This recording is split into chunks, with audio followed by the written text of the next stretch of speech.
Good afternoon. Sorry to be a couple minutes behind. I'm joined by the woman to my right who needs no introduction, the Commissioner of the Department of Health, Judy Persicelli. To her right, the Department of Health's Communicable Disease Service Medical Director, another familiar face, Dr. Ed Lifshitz. Great to have you both. To my left, another guy who needs no introduction, the Superintendent of the State Police, Colonel Pat Callahan, Director of the Office of Homeland Security and Preparedness, Jared Maples, Chief Counsel, Paramil Garg, and a cast of thousands.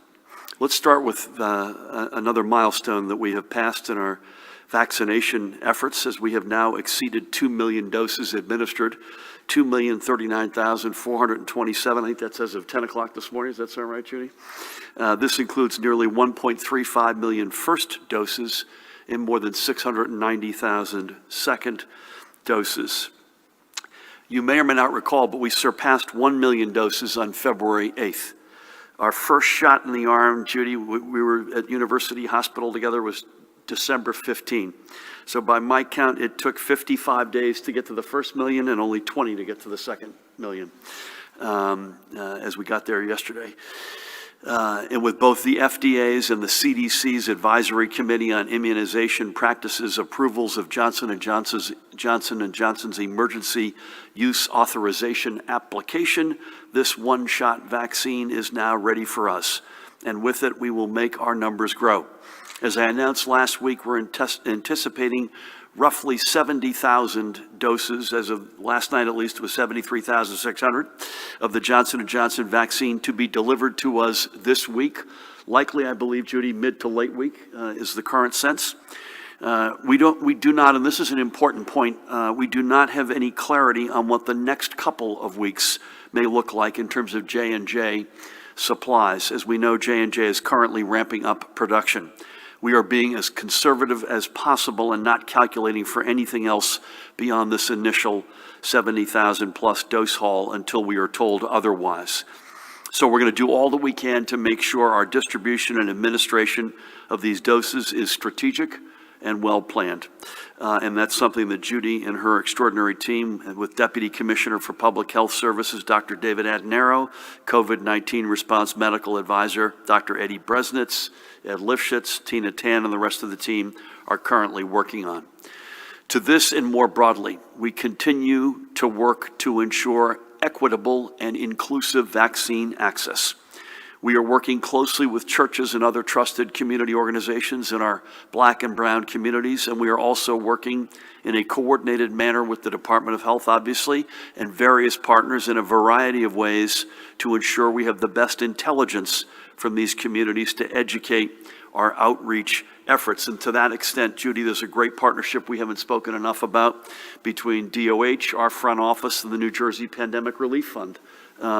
Basically doing the research required, field surveys, focus groups, trying to investigate who the best messengers are to give people comfort about the vaccine and the mode of messaging. Is it better to be in a flyer or a billboard or video? And also adjusting that research real time. And that's something there's been a lot of energy and focus on.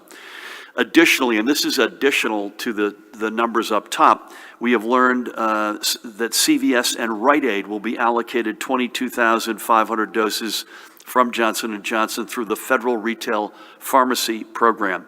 These are additive to the doses that we are receiving as a state. So you add that 22,500 to the 70+ thousand up top. The importance of having a third highly effective vaccine in our toolkit, especially one that requires only one dose and can be stored in regular refrigeration, cannot be overstated. This is a game changer in our fight to get more shots in arms. As with everything else, we just need the supply. I spoke with Alex Gorski yesterday, CEO of Johnson & Johnson, congratulated him and his extraordinary colleagues on this great accomplishment. Clearly, this is a point of Jersey pride, as Johnson & Johnson is a New Jersey icon, headquartered right here. And Alex repeated something to me, and I think this is something that Tony Fauci, I believe, hit this morning.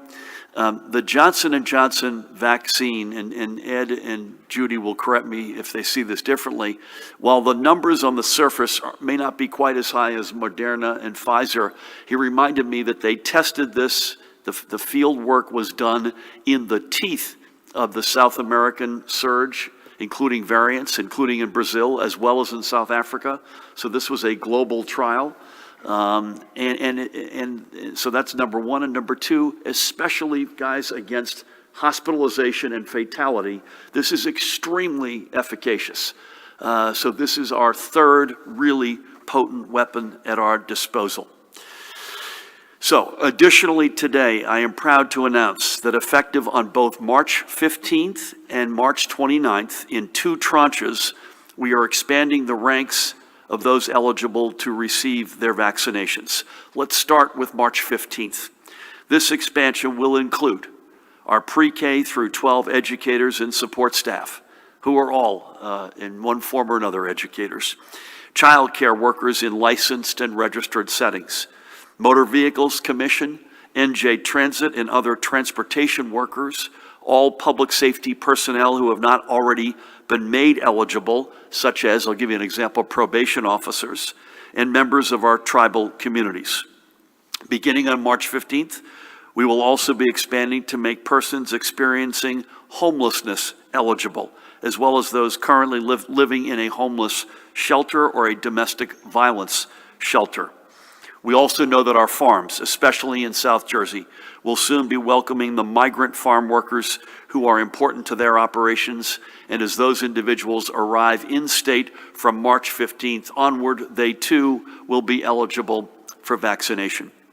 So 2 weeks from today, these groups which I just mentioned will be able to make their appointments and start getting vaccinated. We expect this to be a total of several 100,000 workers and residents.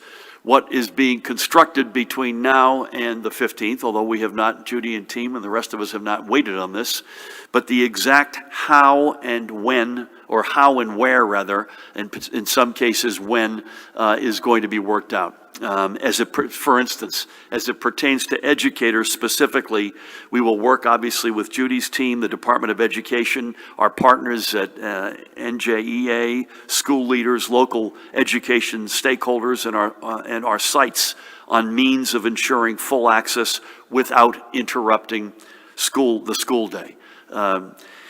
So that's to be determined. I suspect you'll have a lot of questions on the hows, the whens, the wheres. Just know that that is being machined as we speak.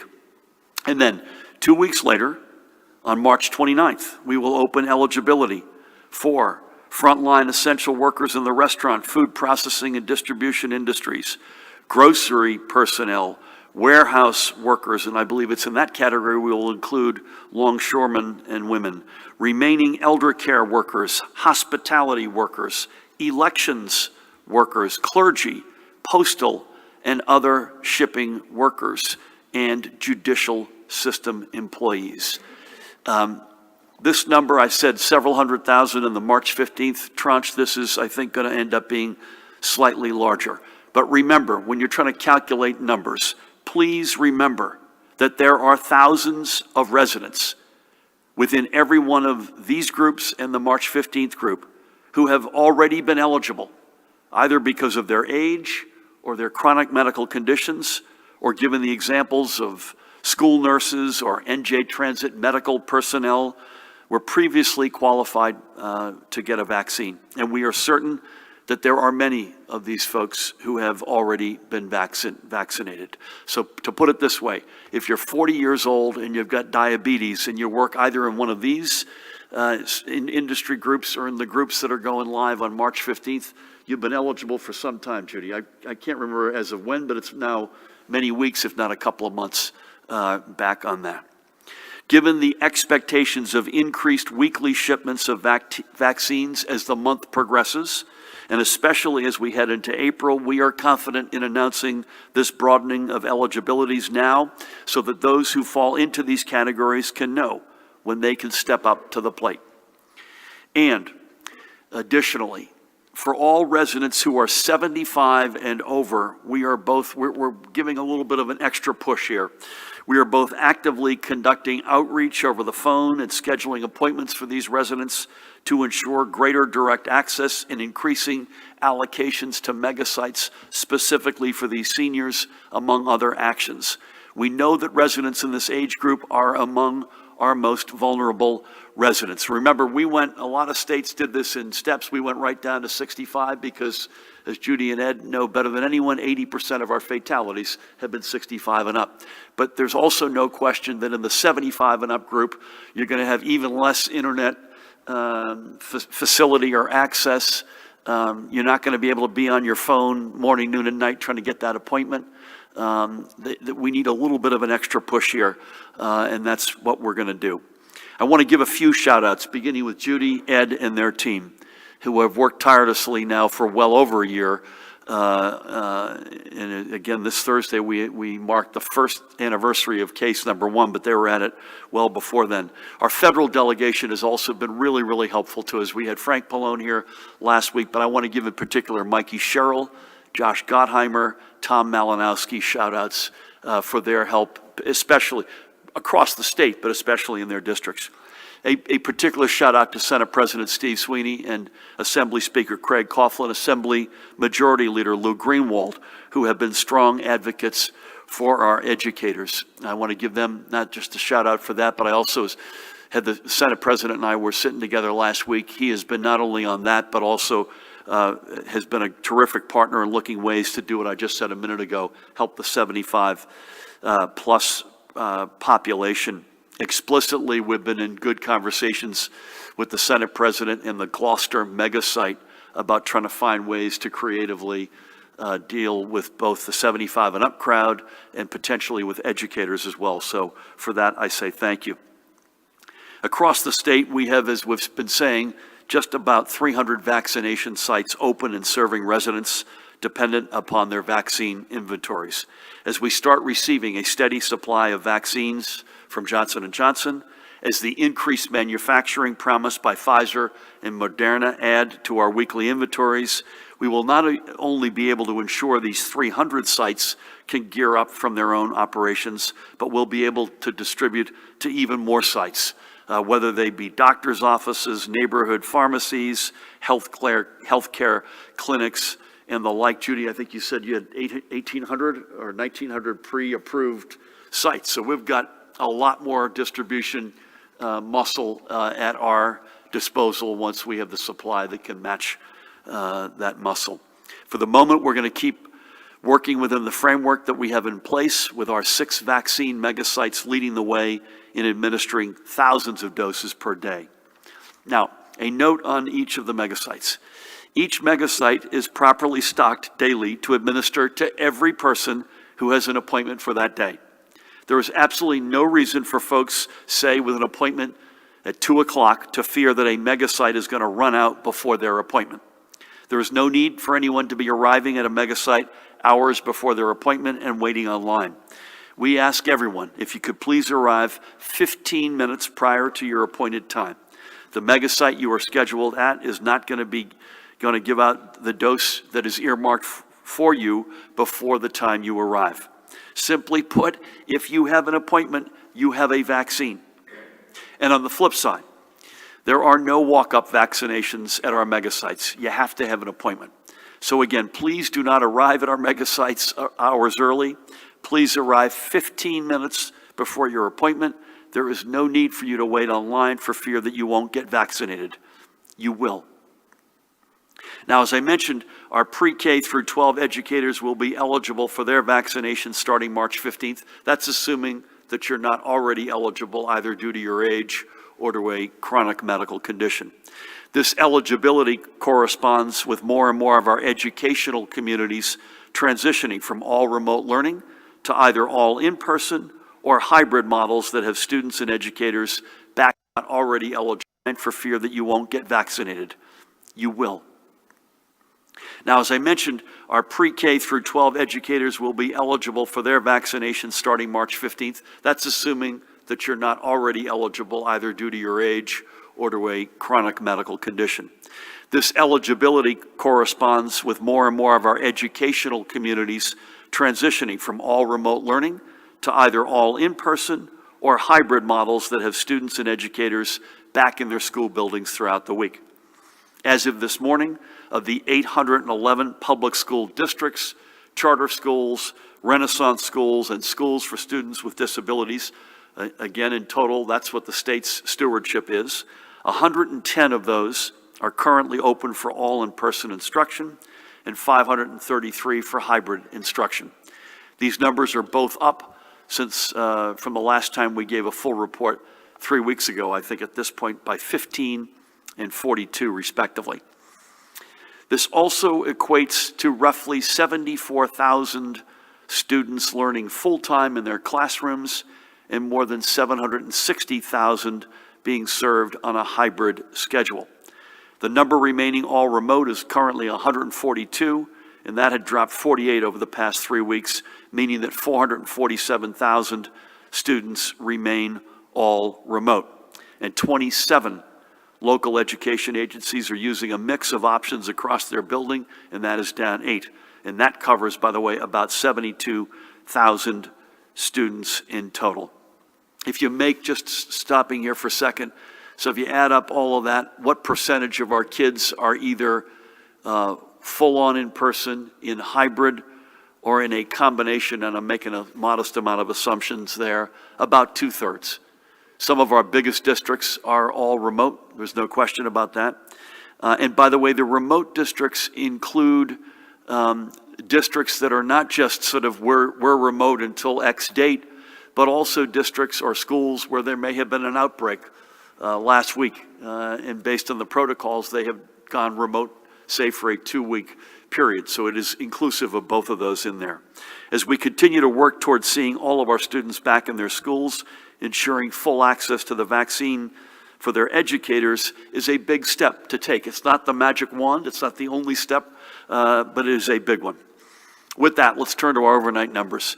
This morning, we're reporting an additional 2,668 positive PCR tests, 643 presumed positive antigen test results.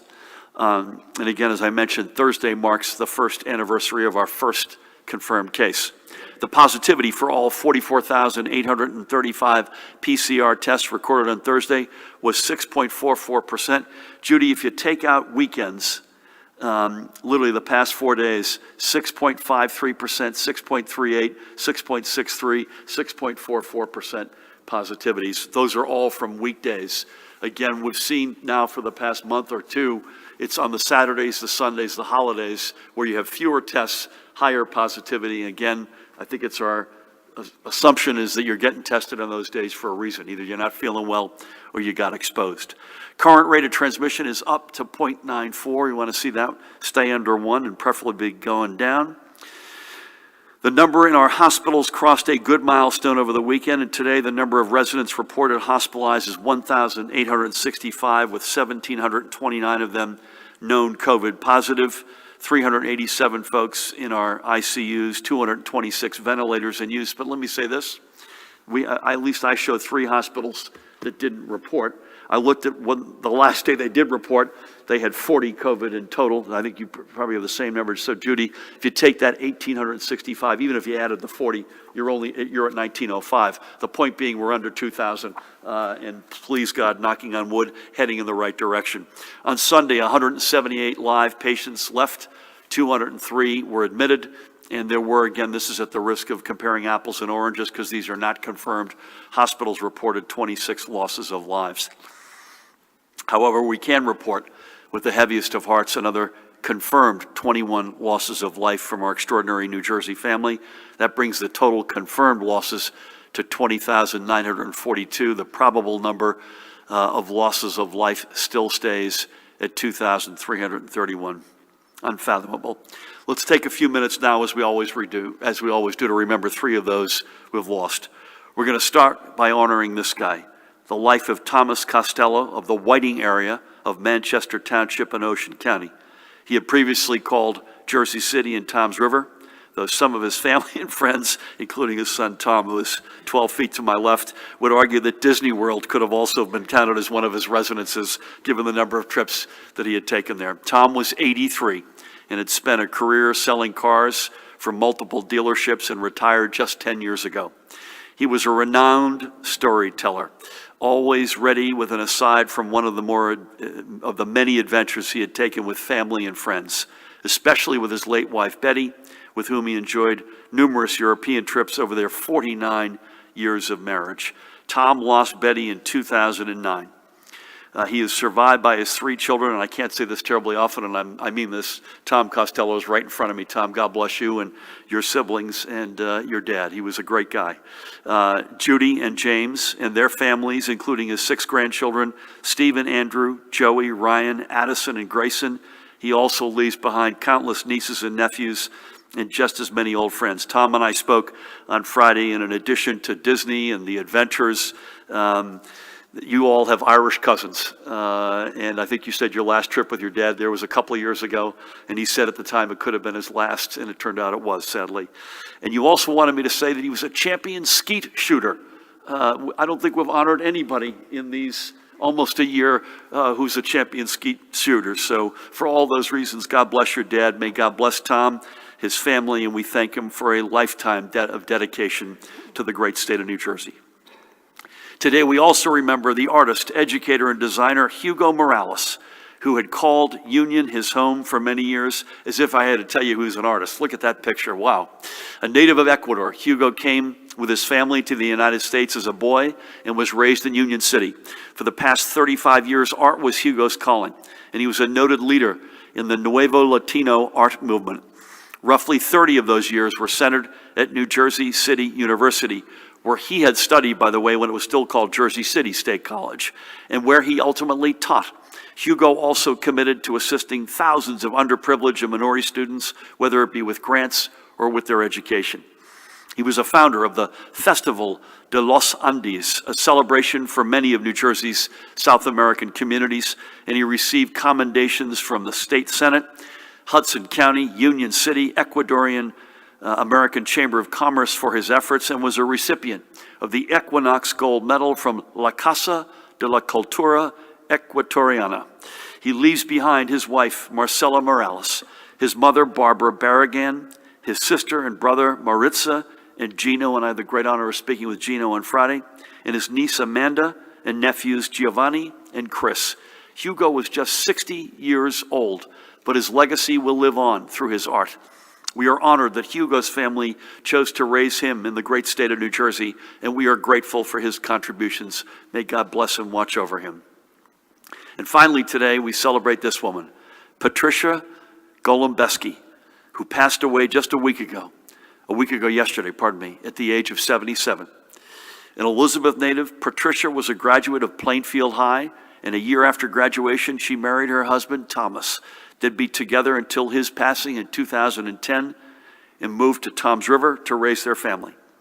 A woman of faith and of great community spirit, she served as chaplain to the Toms River Volunteer Rescue Squad. She also enjoyed a game of bingo, and while she loved all dogs, she was particularly fond of her own.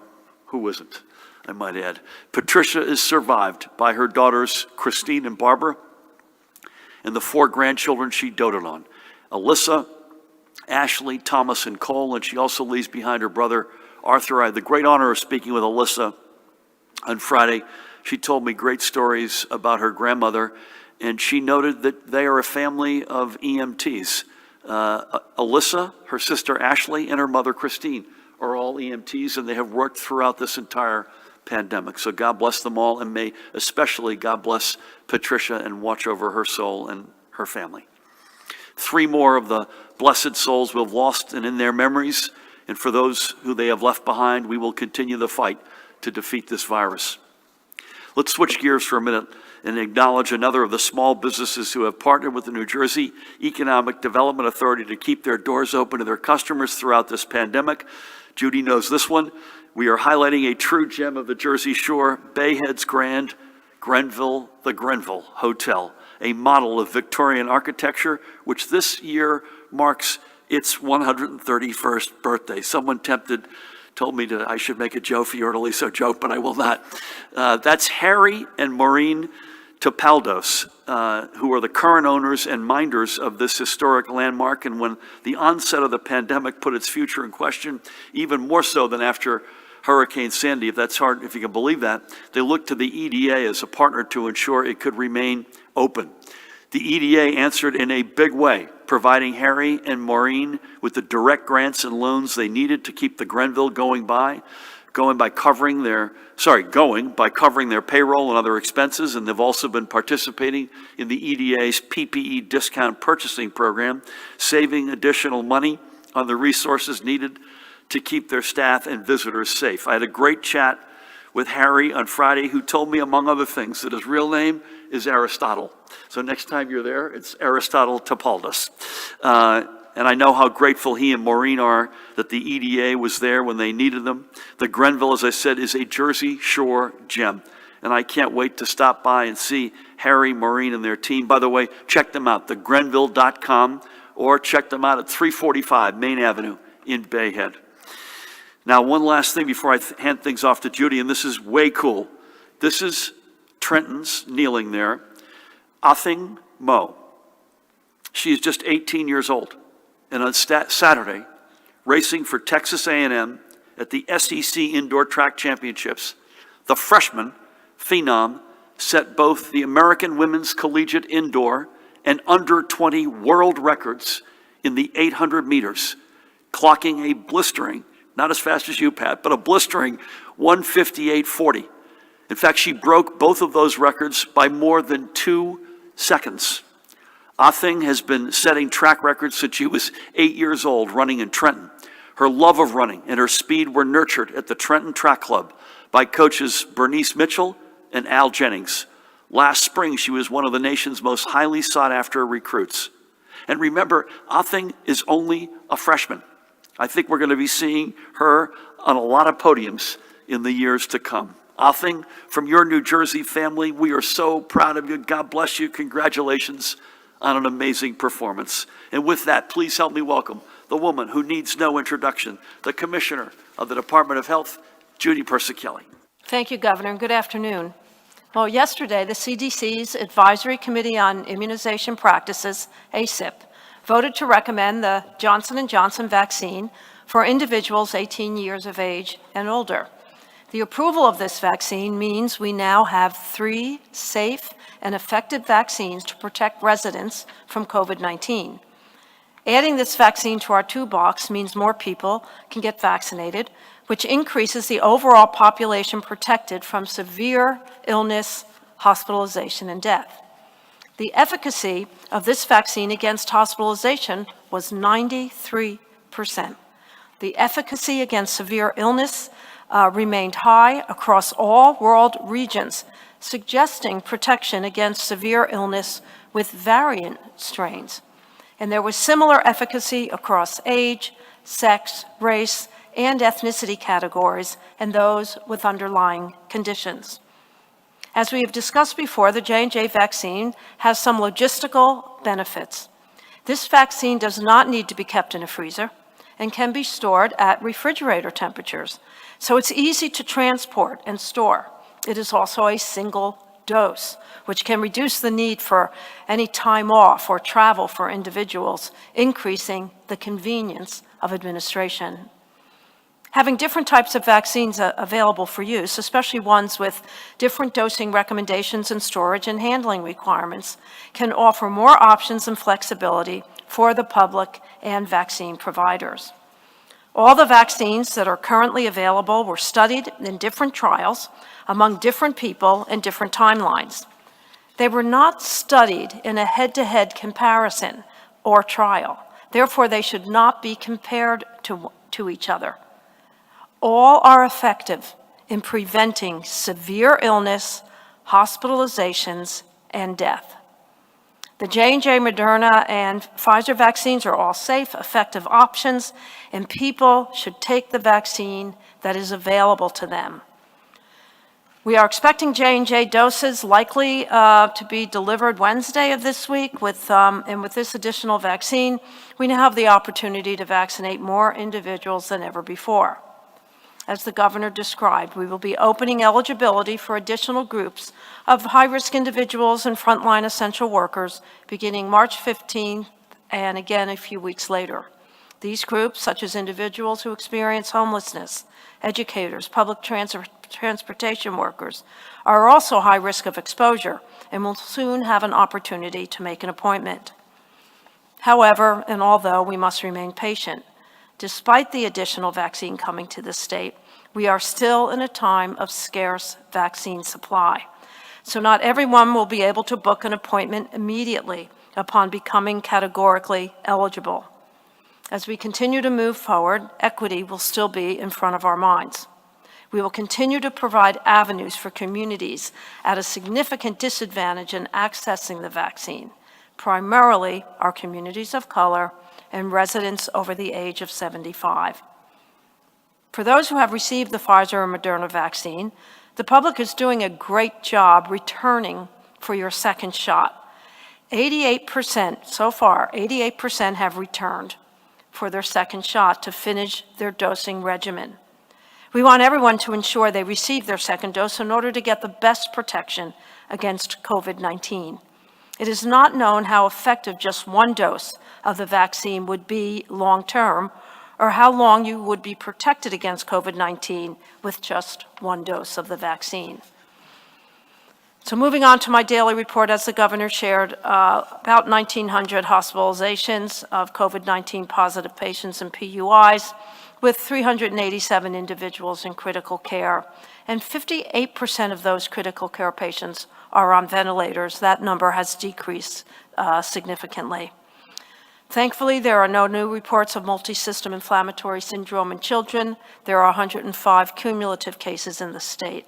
As you know, these children have either tested positive for active COVID-19 infection or had antibody tests that were positive for COVID-19 exposure within 4 weeks prior to symptoms.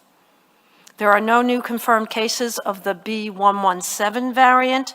That is the variant that first emerged in the UK.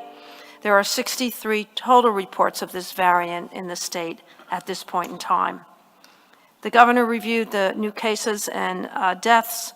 As far as the deaths are concerned, 55.6% are in individuals, Caucasian individuals, 16.5 Black, 18.8 Hispanic, 5.1 Asian, and 4.0 other. At the state veterans homes, there are no new cases among residents, and at the state psychiatric hospital, there is one new case. As of February 25th, the positivity in New Jersey is 6.44%, the northern part of the state 6.53%, central 6.98%, and the southern part of the state 5.20%. So that concludes my daily report. As always, stay safe, continue to mask up, social distance, stay home when you are sick, get tested, and remember, for each other and for us all, please take the call and download the COVID Alert NJ app. Thank you. Judy, a couple of things I wanted to underscore, and then I wanted to ask Ed a question, and yourself. Number one, just to underscore, the percentage of folks showing up for the second shot is like all-time high relative to other vaccination experiences, right? So that's really good. And again, per my comments earlier, if you've got an appointment, there's a vaccine for you. You don't have to worry about camping out or anything like that. So number one. Number two, we have still a supply-demand imbalance. It's getting better, but it still exists. And don't assume that on 8 o'clock in the morning on March 15th, or if you're in a different group on the 29th, that all of a sudden, magically, it's better. But those are the dates you can go on and begin to be eligible, but have patience. It's going to take a while to get through those communities. That's many, many hundreds of thousands of folks. And I want to, Ed, if I can ask you this, I want to make sure we don't leave you in the bullpen, so get you some early inning work here. Positivity rate, again, literally single digits, either 6-something or 7-something for the past 2 to 3 weeks, except on weekends. Rate of transmission has been coming down. It feels like it's creeping up a little bit here. Yesterday to today, the last couple of days, Judy, if my numbers are right, 0.89, 0.91, 0.94.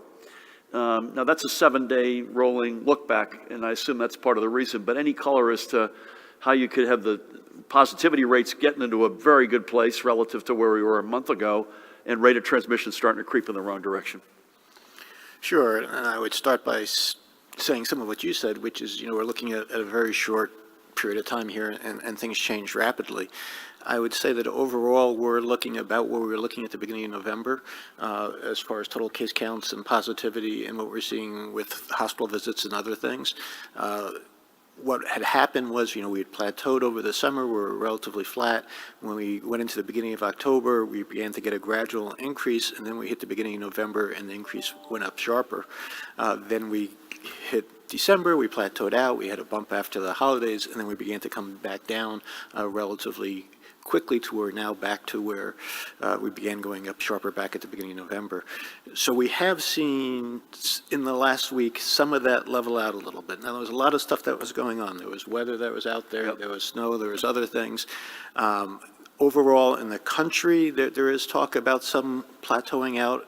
So we are continuing to see a decline in cases, but they're not dropping as fast as they were 2 or 3 weeks ago, which is why you see that RT at 0.94 rather than 0.91, because it is still going down, but it's not going down quite as rapidly as it was.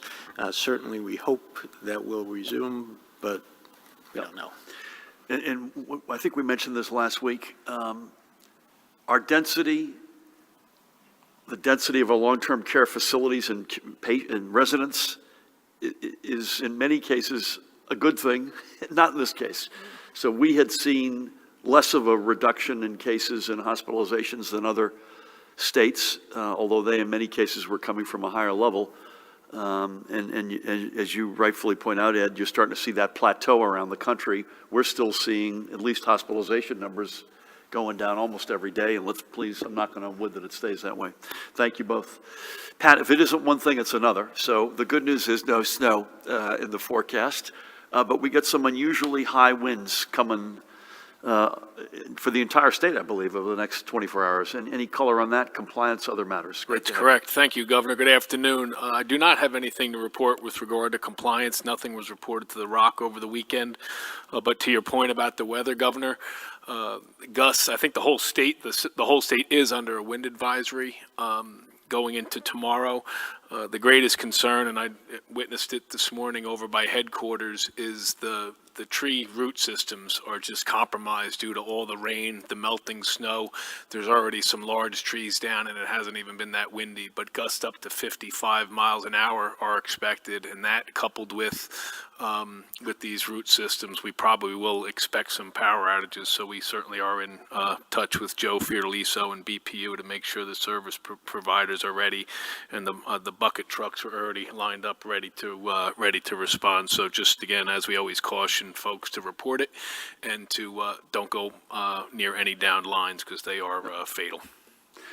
Pat, thank you. I think the two exposures in a high gust mode, again, it's up and down the entire state, so all 21 counties here.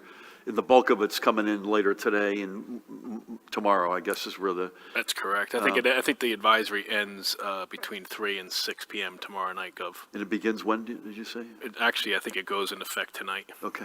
I think there are two areas of particular concern. One is driving, particularly if you're on bridges and exposed areas, and the other is the one you made, which are power outages. And particularly, folks, if there's a down line, don't go anywhere near it. And again, in our first winter in office, 2 people died, one of whom actually physically touched the line, and another one tried to drive over it, and that person also lost their life. So do not go near anything that's down. We'll start over here with Brent.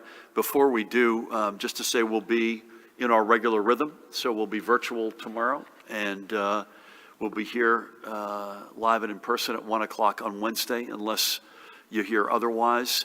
Again, I'm not sure if we stay the 3 a week or how much longer we stay with that. That's something we're debating. I think if we go to 2 here, we will undoubtedly do it in combination with a third COVID-specific on-the-road stop, and I suspect it'll involve some combination of the 3 of us.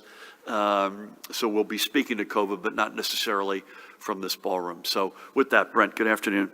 Good afternoon. With today's news, will schools be allowed to remain virtual or hybrid come September, or have you officially ruled that out barring some major change of the pandemic? When the J&J shipments come in, will people have a choice of what vaccine they get? CVS and Rite Aid will get, is that 22,500 doses per week for each of, is it per week, per month? And were you aware, Governor, the State Chiropractors Board, 7 current members are all working on as holdovers on expired terms. You said last week perhaps they should be replaced after reinstating the license of a convicted sex offender. Where does that stand? So again, Judy will correct the record here. I think there are fairly straightforward answers to this.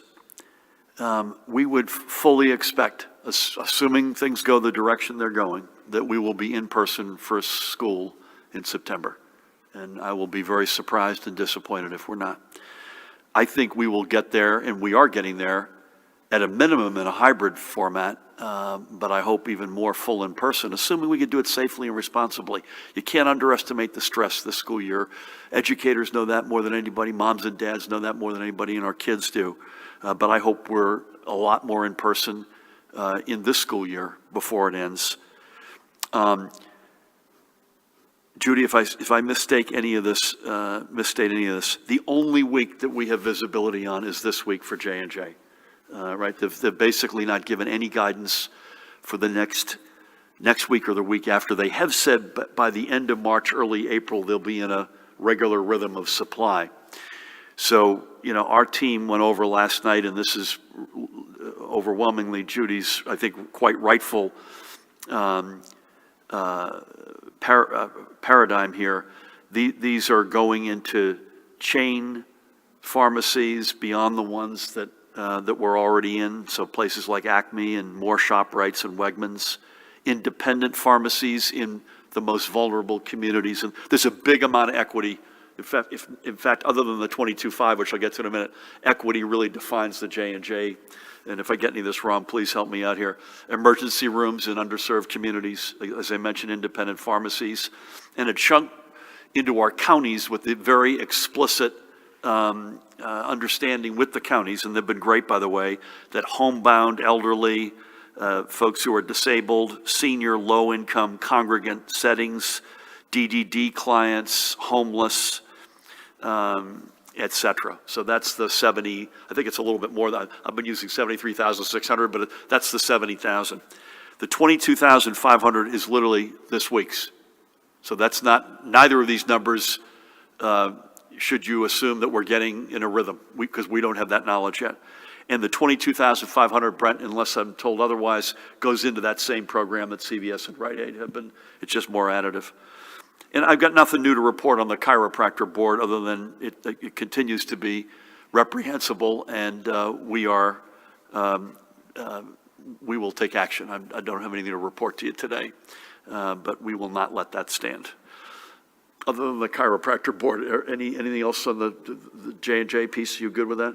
Schools, I mean, we are fully expecting that we're back in business in person in September, and again, safely and responsibly. Thank you. Elise, nice to see you. Good to see you as well. The first question is from Lilo. Governor, on the vaccine, are you confident that the state's registration and scheduling system will be able to accommodate the influx of new requests that come with opening the process to additional groups? Has the state made any changes to this system to expand its capacity in advance of your announcement today? And my question, what sorts of lobbying groups have been approaching your administration asking for priority vaccines, and did any of them make a successful argument to get bumped up? Are there any groups that New Jersey initially wanted among the first in line, but then risk assessments changed, or some other supporting science surfaced, and now they're lower? Thank you. Thank you, Elise. We had some serious, and Judy knows this, first of all, I'm going to, state's registration site and then the call center, both were stood up from whole cloth in December into January, and to some extent in February. Call center, I think we've spoken to, so there are now many hundreds who have been trained up in multiple languages, and again, that went from 0 to now many hundreds of folks who are answering the phones. On the website registration side, we had some serious vendor issues, which were extremely frustrating, and that led to some many spirited exchanges with the vendor, including with yours truly. Of late, and I'm knocking on wood here, of late, that has settled down. I'm going to make two other points, if I may, and Judy should weigh in here. Thirdly, while it's settled down, and let's assume it remains settled down over the next number of weeks, and that the call center continues to mature, I want to reiterate what Judy said. There is a current supply-demand imbalance, and there will continue to be. And for a period of time, that will grow, and then it will ebb. And that's the way it's going to be, an ebbing and flowing until we get through this. We felt strongly that folks deserved to know when they were eligible to get to sign up for an appointment. The last point I want to make, and Judy, again, if you see any of this differently, please weigh in. I mentioned this in my remarks, the how, the where, in some cases, literally the when, before school starts, after school, for, as an example for educators, that is being machined. Depending on the community group that you're in, the answer may be a different, you may have a different path toward your vaccine. So for instance, NJ Transit has pre-readied a dedicated site within their own system. No final decisions, but that's an option that could be used. The longshoremen and women all work within a very narrow geography, different than, say, an educator, different than someone who, a community that is up and down the state. So the exact how, it may not be that you're calling, depending on who you are, you may not be calling the call center or going to the state's registration system. And again, bear with us, obviously, by March 15th and March 29th, respectively, there will be very explicit instructions depending on which community you're in. What sorts of groups lobbied? How about the answer to that? Everybody. Literally everybody. Lobbying, I would say, and I know you didn't mean this way, lobbying implies, lobbying's got a bad connotation to it. The cases that were presented have been, in my experience, Judy, every one of them's compelling. Every one of them's compelling, perhaps for different reasons. So while we may not see a lot of in-school spread, we know there's an enormous imperative to get our kids safely, responsibly, educators back in school in person. Retail workers at the point of attack have a different compelling case. Transit workers, I mentioned longshore men and women. So I think everybody has put forward a responsible and compelling case. And again, we're trying to do this in a responsible way, breaking at least this round into a couple of tranches. I can only imagine if we did everyone on March 15th and 29th on one day. So we're trying to do this in a sort of phased in way. And I think, at the end of the day, and I give Judy and Ed and their colleagues and a whole lot of other folks a lot of credit, because this is not easy. And God willing, this is going to be phased in a way that is both responsible and manageable for the systems. So thank you for that. Dave, good afternoon. Hi. You've touched on this, Governor, a bit, but maybe you can give us a little more color on this. Those 65 and older and those with medical conditions who have not yet been able to get a vaccine appointment may be dismayed to hear that so many more people are being added into the system. What is your message to them?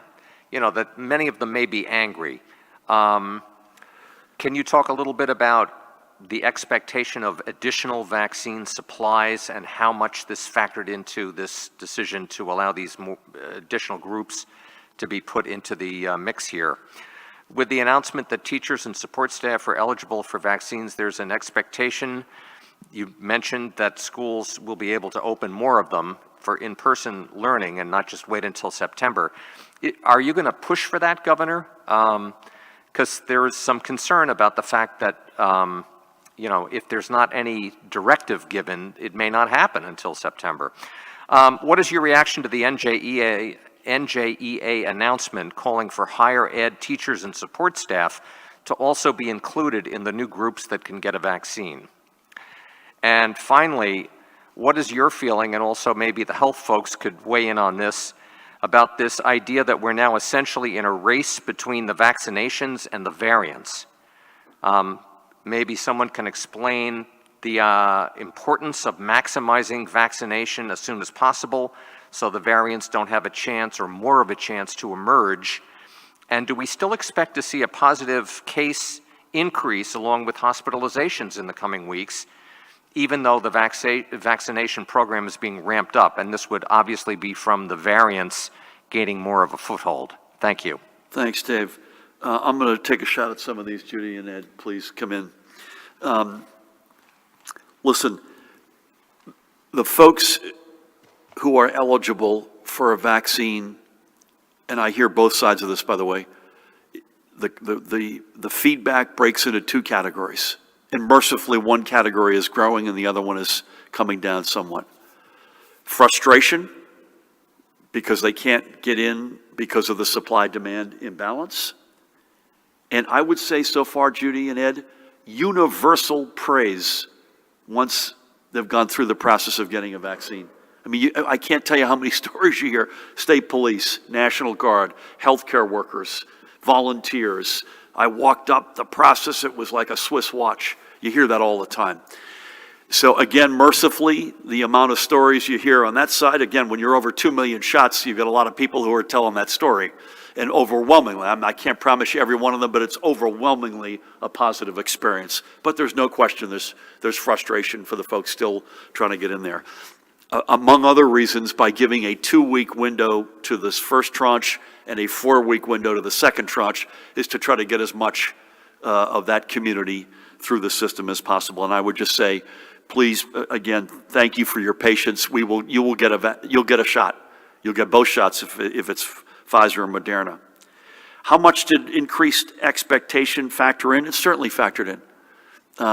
Less so, ironically, J&J than the commitments by Pfizer and Moderna to increase their production. And I say less so J&J, not that it isn't a game changer, but as I mentioned already, they have explicitly given us 1 week's notice, and I'd say warm and fuzzies about what it looks like a month from now, but a little bit of a muddied reality between then and now. But there's no question that factored into it.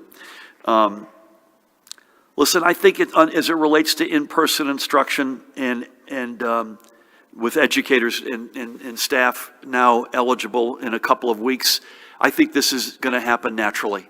It is already happening naturally, and I believe it will continue to happen naturally, but I view this as an accelerant. Again, it's not a bright magic wand threshold, but it's an accelerant to a process that is already happening, and I fully expect, and Judy, if Angelica were here, I suspect she would join us to say that we will be open for business safely and responsibly in the fall. And I hope in most districts, at least in a hybrid mode, well before then. I'll let Judy and Ed address the last two, which are good ones. The race of vaccinations against variants. Again, Judy mentioned this. It's worth underscoring. You get a lot of protection after 1 dose, apparently, from Moderna and Pfizer, but there is no question the advice remains from the CDC. I spoke to Tony Fauci, as I mentioned last week. Those are 2-dose vaccines, period, and we're not getting off of that. I also meant to say this earlier. I think Judy made another great point. The Johnson & Johnson, Moderna, Pfizer, this is apples to oranges if you start trying to compare numbers, where the trials were, when they were. The entire nature of this is it's a mistake to compare apples to oranges. These are 3 potent vaccines against COVID-19. All 3 of them are safe. All 3 of them are work. Line up as soon as you can and get them. But vaccines versus variants, we know the UK variant is here. We assume the New York City variant, as we mentioned, is in New Jersey, perhaps others.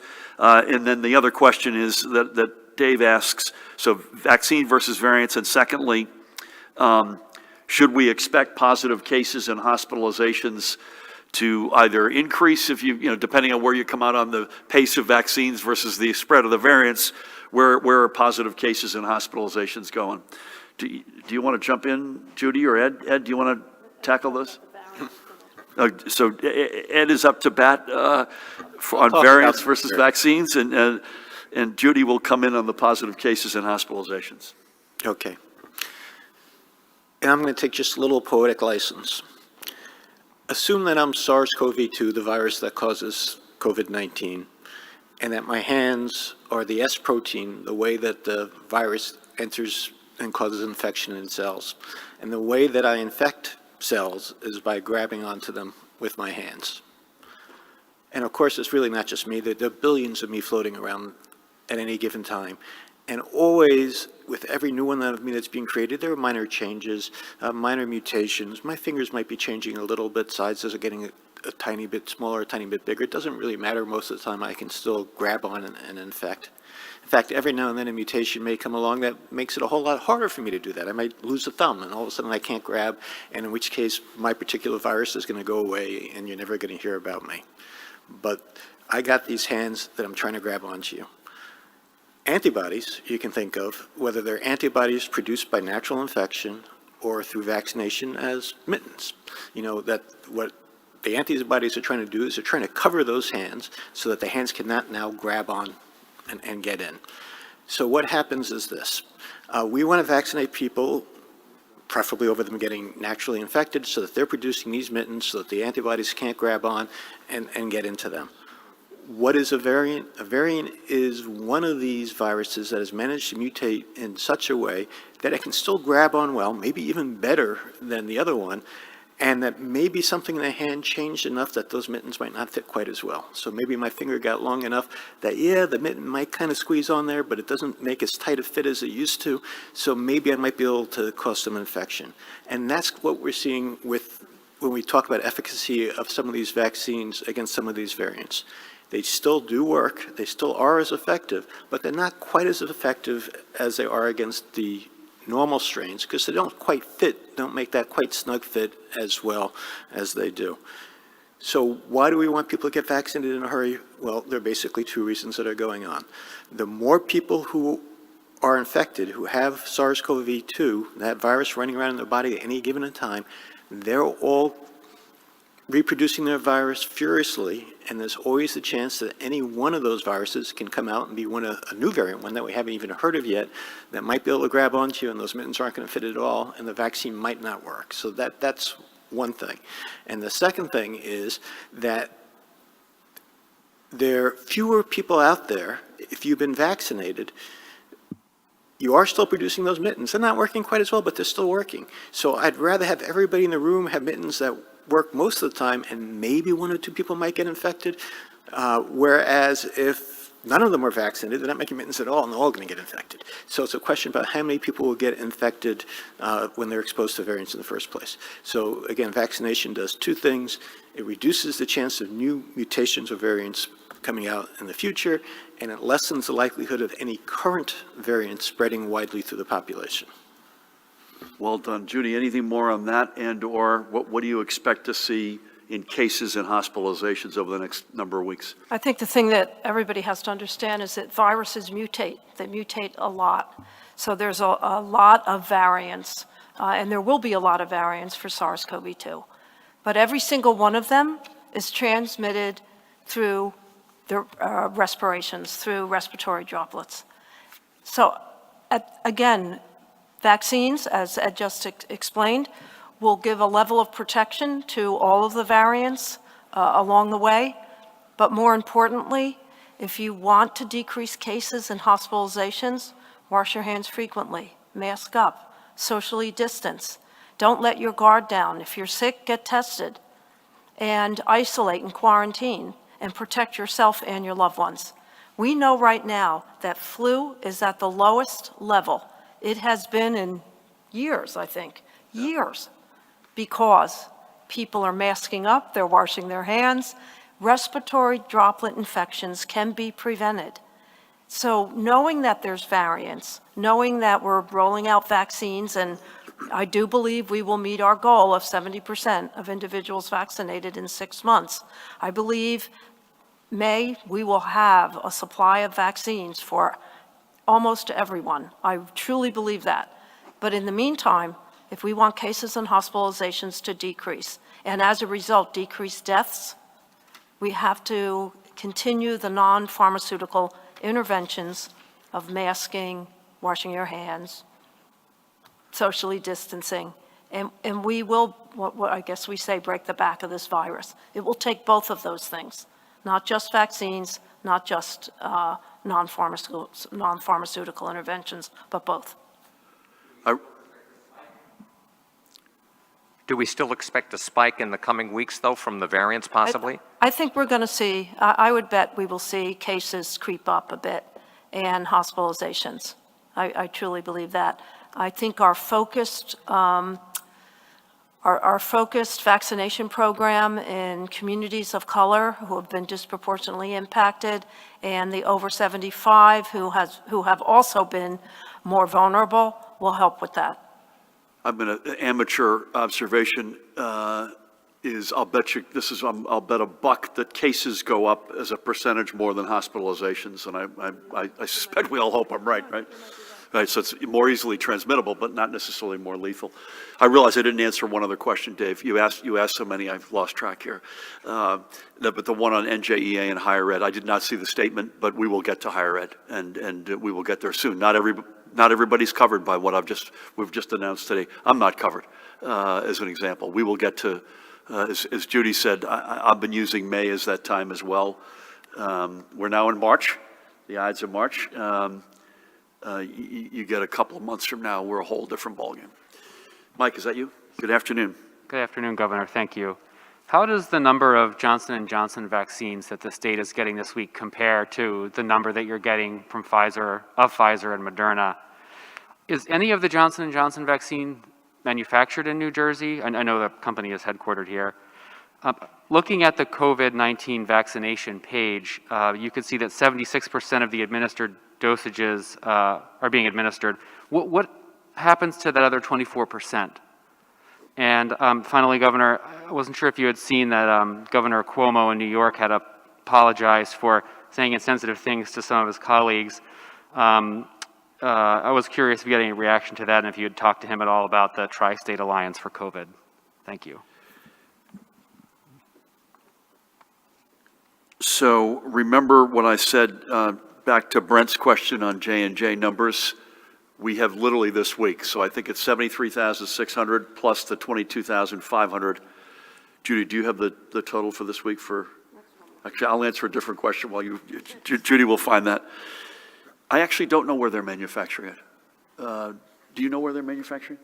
I'm sorry. Do you know where they're manufacturing the J&J vaccine? I don't.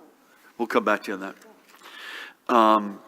The other 24% get used. It's the day of the week you happen to go on the dashboard. You'll see that number go up and down, and it depends. There are sort of three buckets, at least on my window. There's the what we control, the Megasites, the community sites, and that number is hovering plus or minus 80 to 85% regularly.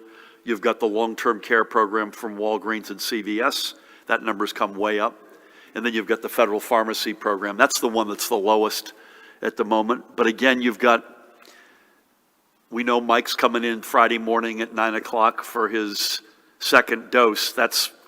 We have that's allocated to you. So there's a lead lag element to this as well. But there better not be, nothing's getting thrown away.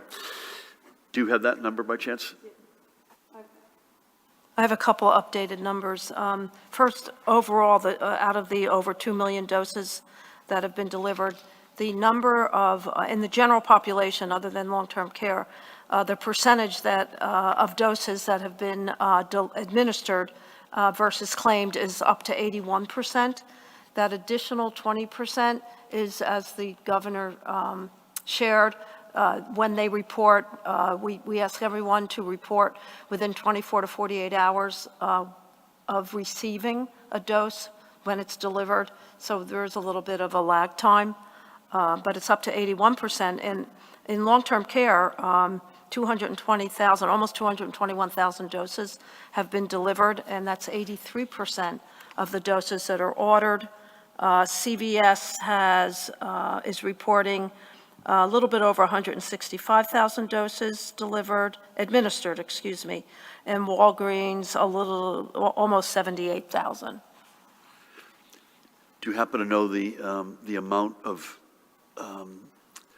part of your question, I assume, is of the approximately 100,000 J&J for this week? How's that compared to Moderna or Pfizer? The weekly. Yeah, I don't have. We'll get that to you. It's been running a couple 100,000. It's about 200, between 200 and 250,000 Moderna and Pfizer, and we'll be getting 73,000 J&J something like that. Plus the 22.5, which we don't, which goes into the pharmacy program. Again, I say this again, Judy or Ed, tell me if you disagree. I caution everybody to not put that number in the bank for other weeks yet. We just don't know the Right. answer to that. Right. Eventually, I'll go out on a limb and say a month from now, we're going to be in a cadence with J&J and it's going to be significant. But I don't want people to think next week, the week after, it's going to get there yet. Your last question was Governor Cuomo. Listen, the tri-state relationship continues, and it's been extremely effective and has helped New Jerseyans, period. I don't have any insights, but what I've read is deeply concerning and deeply troubling. So it appears as though they're going to have an independent investigation. That, to me, seems what they should be doing. And I would just add, anybody who has any concern, expresses a concern, deserves to be heard, and it deserves to be completely and thoroughly investigated. So with that, I'm going to double mask up. I'm flying NJ Transit colors today. Pat, don't be mad at me. On behalf of our brothers and sisters at NJ Transit. Judy, Ed, thank you, as always.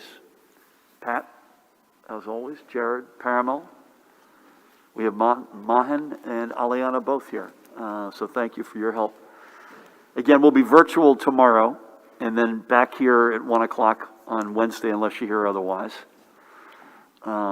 And again, whether we continue the 3 or 2, we'll come to some conclusion on that sooner than later. Folks, keep the faith, keep doing the stuff you've been doing. Think of vaccines not as a magic wand, but as another huge weapon at our disposal.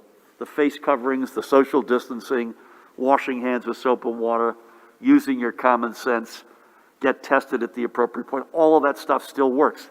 And it works whether it's a variant or not, right? All of that basic stuff works. It may work to some degree better or worse depending on what the actual variance is, but that all works. And the vaccines appear across the board, including this great news from J&J works. Now, we still have supply-demand imbalances. We accept that. We understand it. We are going to plow through this as best and as fast we can. But we also wanted to give certainty to a whole number of communities that deserve that certainty, and that's the spirit of the announcement today. Keep doing what you've been